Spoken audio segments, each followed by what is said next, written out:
মৃত্যুর পরও লাঠিতে ভর দিয়ে দাঁড়িয়েছিলেন আল্লাহর এক নবী, আর তার ভয়ে থরথর করে কাঁপছিল বিশ্বের সবচেয়ে শক্তিশালী জিনজাতি। ভাবা যায়, কে ছিলেন তিনি? তিনি ছিলেন হজরত সুলাইমান আলাইহিসসালাম। আল্লাহ তাকে মানুষ ও জিন উভয়ের ওপরই রাজত্ব দান করেছিলেন। একদিন তিনি মহান আল্লাহর ঘর বাইতুল আকসা পুনর্নির্মাণ করার নির্দেশ দিলেন। তার হুকুমে জিনেরা সমুদ্রের তলদেশ থেকে দামি পাথর তুলে এনে কাজ শুরু করল।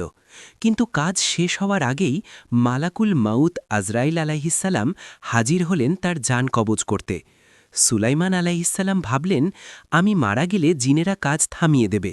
তাই তিনি কাচের ঘরে লাঠিতে ভর দিয়ে এক ধ্যানে দাঁড়িয়ে রইলেন, আর সেখানেই তার মৃত্যু হল।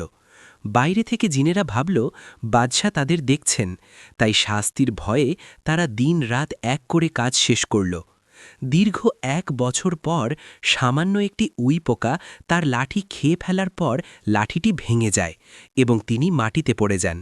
জিনেরা তখন বুঝল গায়েব বা অদৃশ্যের খবর তারা জানে না, আর এভাবেই অলৌকিকভাবে নির্মিত হল আমাদের ভালোবাসার বাইতুল আকসা।